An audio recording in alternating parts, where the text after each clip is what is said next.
Hello, and welcome back to my channel. Today, I want to talk about mental illness. We are experiencing a mental health crisis in our civilization. 23% of Americans suffer from some type of mental illness.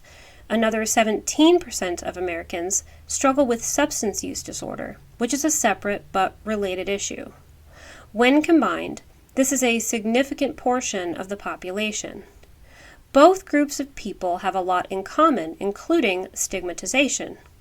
Many of you probably have family members who struggle with one or both of these problems. Today, I just want to talk about my experience with mental illness, and my goal is just to provide a better understanding of what it is and how it affects people. This issue is very personal to me because in my life, mental illness has been debilitating. I'm going to talk mostly about bipolar disorder because that's what I have. The reason this is a crisis is because we see more and more people suffering with mental illness with each new generation. Rates of depression and anxiety in young adults almost doubled between 2010 and 2019, according to Jonathan Haidt, author of the book The Anxious Generation. In the book, Haidt describes how prevalent mental illness is among young adults and why he believes this is happening. Despite advancements in medical technology, mental illness shows no sign of slowing down. In fact, it's rapidly increasing. However, for a group of illnesses that have the potential to permanently disable people, it doesn't seem to be raising much public concern. Later in this video, I'll take a deeper dive into the book and talk about how depression and anxiety have affected adolescents in recent years. It's suggested that mental illness occurs as the result of a combination of genetic and natural factors. This means that people are born genetically dispositioned to be more likely to incur mental illness, but that these particular genes can be switched either on or off, depending on the environment that someone experiences in childhood. As I mentioned before, I have a serious case of bipolar disorder, which wrecked my life for several years and became worse and worse over time. I was unaware that I had this disorder until the summer of 2020, when I was involuntarily admitted to the psych ward of a local hospital. By that point, my symptoms were so extreme that it warranted a 72-hour hold in a psychiatric facility, but I stayed at the hospital for almost a week. The doctors originally thought I had schizophrenia because my psychotic hallucinations and delusions were so intense. I was forcibly admitted to the psych ward 2 more times following this incident. I find that a lot of people are misinformed about what bipolar disorder is. Sometimes people get it confused with borderline personality disorder, which is a very different thing. Borderline personality disorder, aka BPD, is a condition that's more similar to narcissistic personality disorder, whereas bipolar disorder, or BD, is a mood disorder that's closer to schizophrenia. I used to think that I understood what bipolar disorder was prior to being diagnosed with it. I had learned in the past that there are 2 main types, and that the person who is bipolar goes through cycles consisting of manic phases and depressive phases.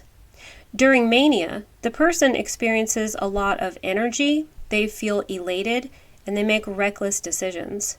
During the depressive period, the person experiences an extended amount of despondent symptoms, such as feeling lethargic to the point of not being able to get out of bed, over or under eating, and having an intensely dysphoric mood. When I was much younger, I thought that a person with bipolar would have severe mood swings where one moment they would be very happy and the next very sad, or some combination of opposites happening back and forth. I had no idea that bipolar disorder can cause people to hallucinate or become delusional. In my case, I experienced rapid mood swings, but I was unaware that what I was feeling was abnormal. From a very young age, I knew that my feelings were stronger than other people's feelings. However, the manic periods were unnoticeable to me. I thought for several years that I had depression and anxiety and saw many doctors about it. I spent years taking nearly every kind of antidepressant, but none of them relieved me of my symptoms. They just didn't work. I had little to no concept of how I was perceived by others, which was an unintentional obliviousness that hindered my judgment. This made me feel very closed off to the rest of the world. It made it difficult for me to establish and maintain relationships. I knew there was something wrong with me, but I didn't know what it was. Now I've learned that it takes on average 9.5 years for those with BD to get an accurate diagnosis, and they're usually misdiagnosed several times in the process. The lack of understanding surrounding mental illness such as bipolar disorder led to me being unaccepting of my diagnosis. There was nothing worse than being crazy because nobody believes what crazy people say. Nobody wants to go to the trouble of dealing with a crazy person because they can just move on and find someone who isn't. I remember as I was growing up overhearing members of my family deny that mental health problems such as depression even existed. That a person who said they were depressed was really just lacking the willpower to improve their lives. A lot of people never get personally exposed to mental illness within either themselves or in someone they care about, and the stigma surrounding it is due mostly to ignorance, although I can understand why someone wouldn't want the headache of being in a relationship with someone with bipolar disorder because of how turbulent and challenging it could be. Another problem that people with bipolar disorder face is their dysregulated moods and feelings. In a society that values stoicism and non-emotional rationality very highly, my intense feelings made me feel like a complete outcast. It felt like everyone around me was dead inside, while I was left to ruminate in the influx of highs and lows that other people had no concept of.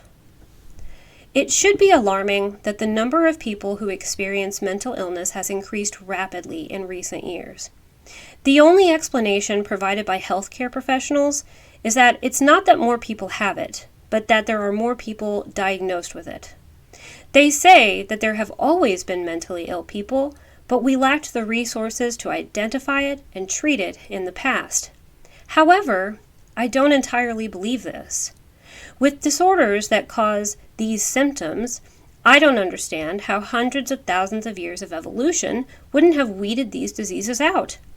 In the distant past, if someone was experiencing an extended period of psychosis, how would they have survived long enough to reproduce? It was difficult enough to survive without having psychosis. Social isolation, combined with hallucinations and holding beliefs about basic reality that were way off, could not have boded well, and yet, today 59 million U.S. adults have some form of mental illness. Mental health and creativity. There's a strong correlation between bipolar disorder, or BD, and creativity. The epidemiology of this phenomenon is currently not clear, but BD is overrepresented within groups of people who have creative professions and achievements, including writers, musicians, artists, and actors. It's thought that Vincent van Gogh, Ludwig van Beethoven, and Edgar Allan Poe all had forms of BD. Studies have shown that 8% of people with BD are considered creative compared to 1% of the general population. There are a few explanations for why this is. People with BD experience their emotions more intensely than other people, which makes them highly sensitive and emotionally reactive. People with BD exhibit higher rates of divergent thinking, which is a way of solving problems by coming up with multiple creative possible solutions. Often, these solutions are unique ideas. They also have high rates of openness, which is a personality trait that corresponds with curiosity and being imaginative. I call this trait intuition. It's important to keep in mind that while creativity seems to be more prevalent among people with bipolar disorder, it doesn't mean that all people with the disorder are creative, or that all creative people also have bipolar disorder. I definitely experienced the drive to do something creative during my manic periods. For years, I would become overwhelmed by the urge to paint, make jewelry, play guitar, and write poetry or short stories. I've never been trained to do any of these things, but for me, it was just about channeling my energy into something I thought was constructive, and the process itself was cathartic. However, I have noticed that since starting on my current regimen of medications, that my creative compulsions have diminished. This is cited as one of the reasons people with BD don't want to take their prescribed medication. Mania and psychosis. For anyone who is familiar with Jungian analytical psychology and four sides of the mind dynamics, when I was experiencing mania, I was able to access the other sides of my mind, but not in a controlled way. It was chaotic. It felt like I was bouncing around inside a pinball machine. I displayed a lot of extroversion, even though my ego is introverted. I experienced very rapid thinking, which at the time I thought was accurate, but it totally was not accurate because my ego is a feeler and not a thinker. This resulted in me believing several delusions, many of which made me feel either empowered, important, or paranoid. I was also very emotionally reactive, and I maintained a high level of perceptual sensitivity. This caused me to burst into fits of rage over practically nothing. To mitigate my symptoms, I would hike wooded trails because it made me feel like I was in union with nature. I wanted to feel like I was connected to something because I felt so disconnected to other people. As I mentioned earlier, people with BD experience cycles of mania and depression, but there are also mixed episodes which are composed of both types of symptoms and often make the person feel like they're being persecuted or stalked. Even though my manic phases were enjoyable in a lot of cases, the depressive, angry rebound was very unpleasant. I would become flooded with negative emotions that I felt like I could not control.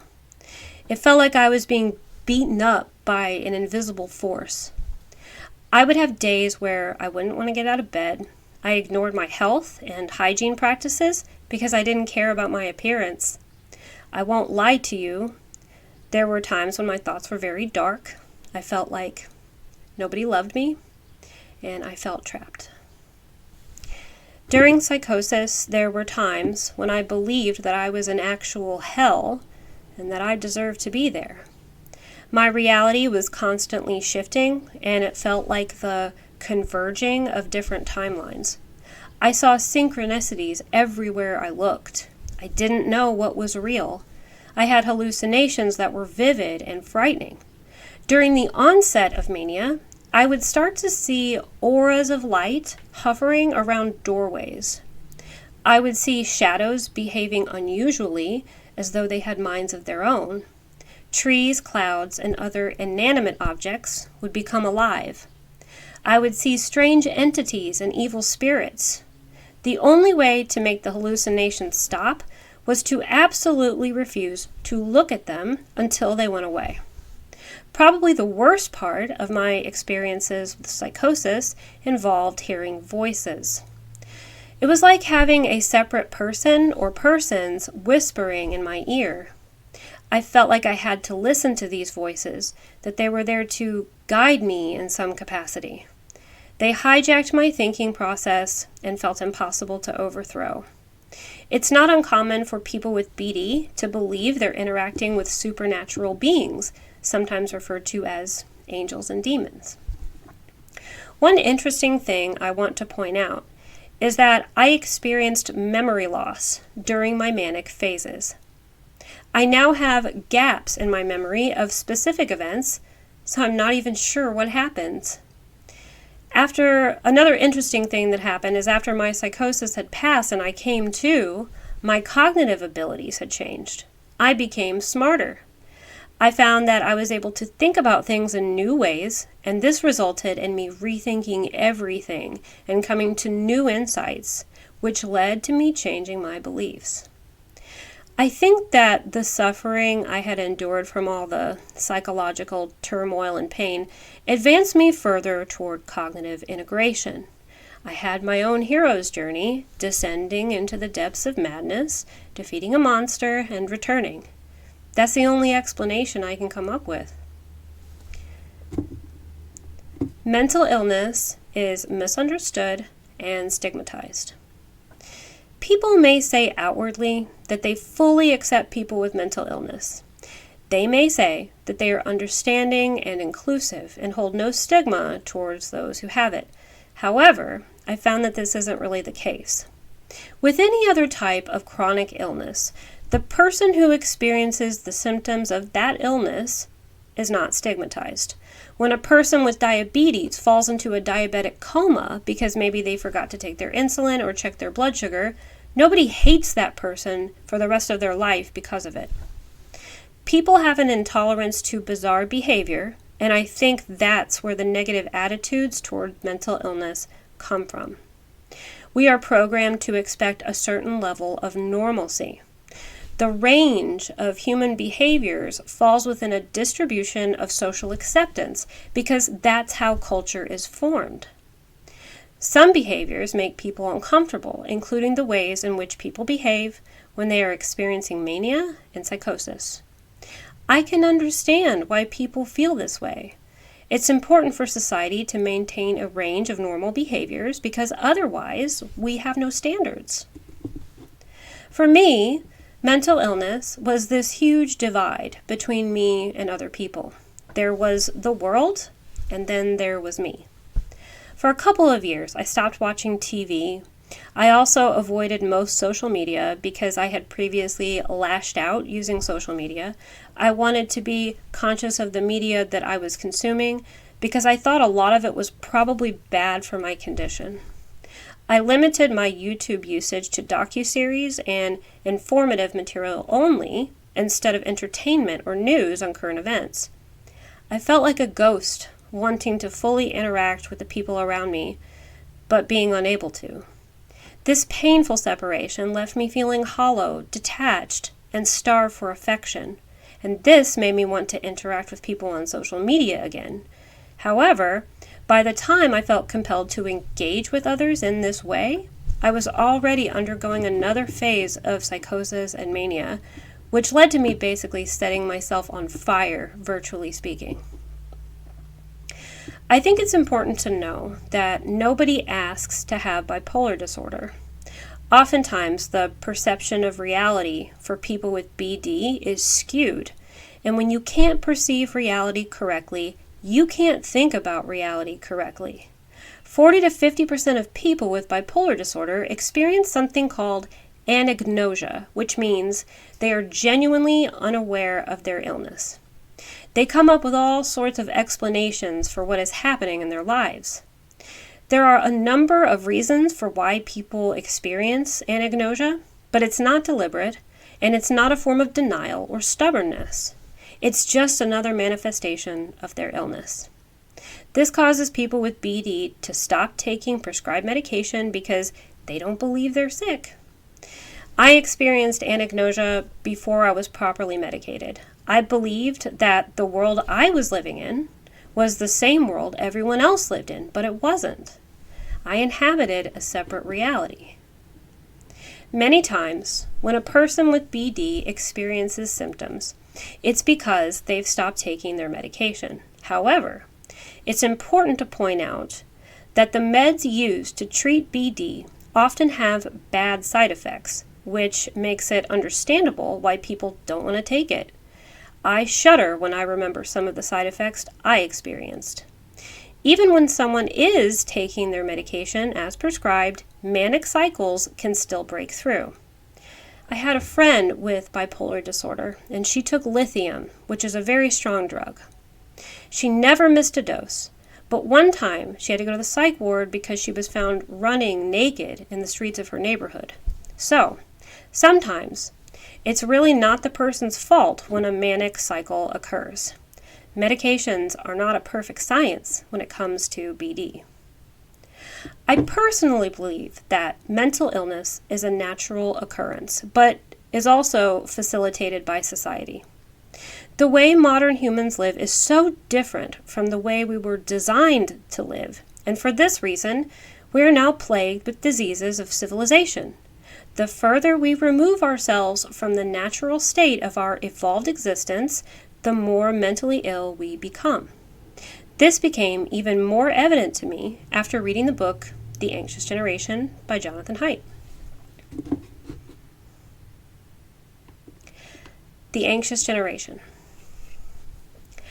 Around 2012, we began to see a sharp rise in all mental illnesses concentrated among members of Gen Z. In the book The Anxious Generation, published in 2024, Jonathan Haidt developed a working theory on why this is happening. In the book, he talks about how the switch from a play-based childhood to a phone-based childhood, along with increasing amounts of overprotection by parents, has directly caused the mental health of adolescents and young adults to plummet. Children require specific experiences in order to become socially and cognitively developed adults. Many of these experiences are rooted in free play. All mammals require a certain amount of play in order to mentally mature. Healthy brain development depends on getting the right experiences at the right age and in the right order.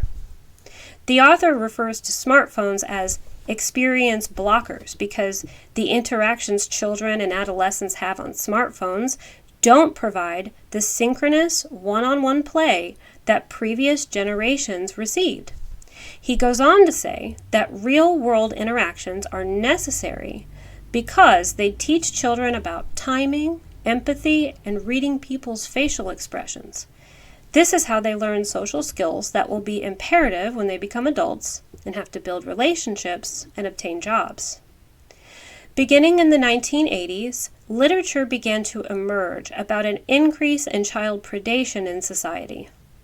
Parents began sheltering their children and limiting their autonomy because they became distrusting of other adults in their neighborhood. Parents felt like their children were safer in their bedrooms watching TV or playing video games. With the advent of computers, smartphones, and tablets, parents now trust their child's access to the internet and social media because they know where their children physically are and believe they're safe in their bedrooms and away from potential child predators. However, the truth is that children are being exposed to a range of egregious adult activities that they never would have experienced in real life.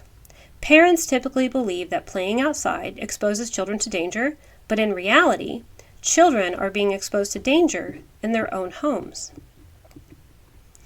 The term anti-fragile refers to something that improves from being broken. Some items, like eggs, become destroyed when they are dropped.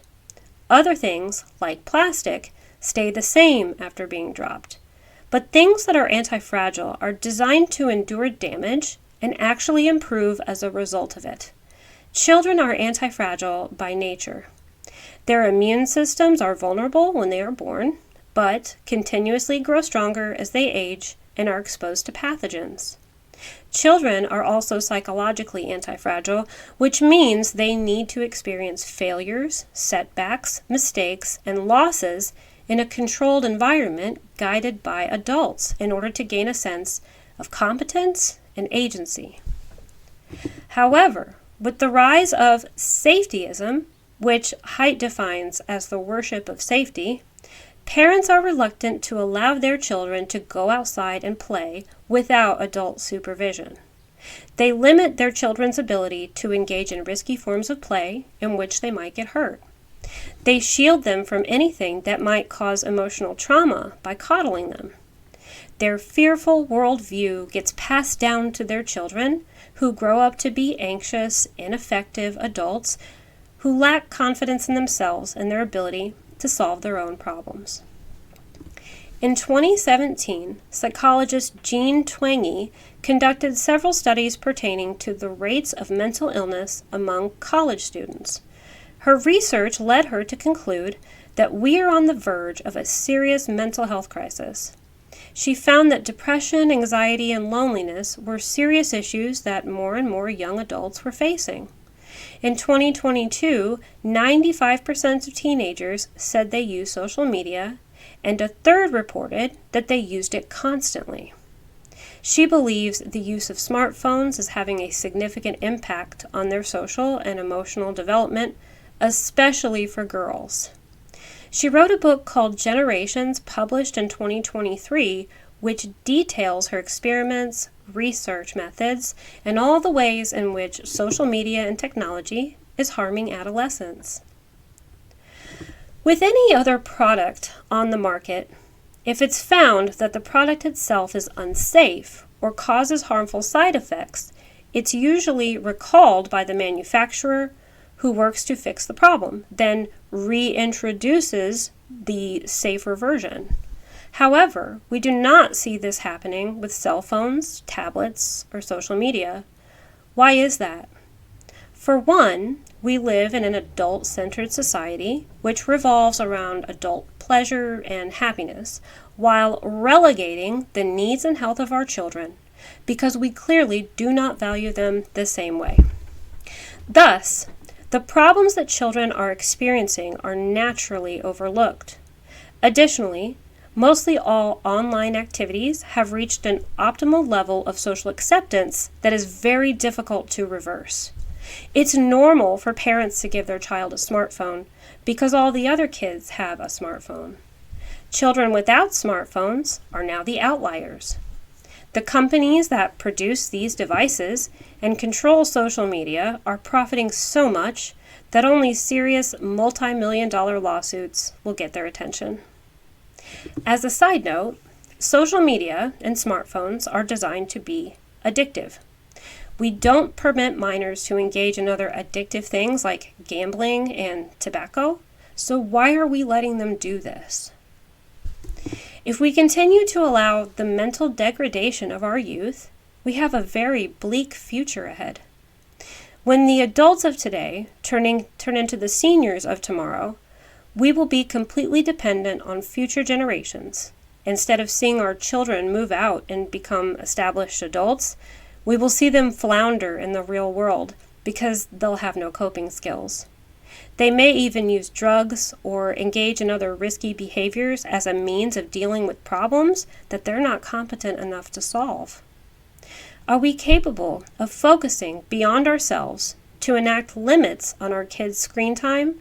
Or will this become yet another historical example of how the use of technology can lead to unintended and dire consequences? Social media. Social media is extremely judgmental and unforgiving. There is an intense drive for people to conform. There is very little tolerance for disagreement when it comes to any issue, which eradicates the spectrum between two extremes. The mentality of you're either with us or you're against us has led to a lack of empathy and tolerance of people with differing opinions, and everyone is in fear of being outcasted and ostracized by the social media mob. We're encouraged to surveil and condemn one another for various types of behavior. Our transgressions, blunders, and embarrassing moments are now routinely filmed without consent and posted to online platforms for the world to see and judge. Social media is a really bad place for people with bipolar disorder. All of the negative psychological impacts that social media has on non-bipolar people are amplified exponentially. The constant social comparison creates envy. The element of isolation can lead to feelings of ostracism. Everything works to exacerbate extreme mood states, and it's far too easy to impulsively post sensitive or inappropriate material because the social moratorium provides a false sense of privacy. It's easy to misinterpret what people say into believing they're conspiring against you. This can lead to extreme agitation, paranoia, and lead to reckless posting, which incurs deep regret later on. A fleeting moment of illness can destroy your social life online and ruin your reputation. The risk for self-deletion among people with BD is 20 times higher than the general population. What causes these people to have thoughts of taking their own lives is not just the rapid onset of depressive symptoms, but also the shame and humiliation involved in what they did when they were manic. After it's over, you just look back and think, oh my God, what did I do? The past can become this horrific reel that just repeats every bad thing you did while you were manic. Social media amplifies these feelings.